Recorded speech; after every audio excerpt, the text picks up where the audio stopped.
Are there any particular phrases that you, or words that you've learned in Yiddish that you like? Oh my God. um,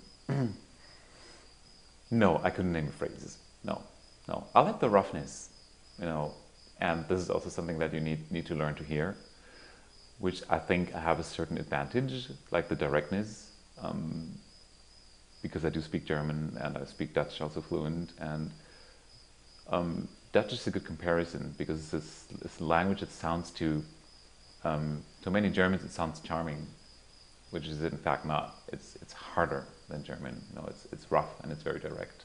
It's very impolite. You know, and I like that quality in Yiddish, like the impoliteness, the balance of like the beauty and something directly in your face. You know that you couldn't say more direct. I like it because that's also a musical quality. You know, yeah, it needs to have that range. You know, so it seems to be a language that functions well in that respect. Yeah.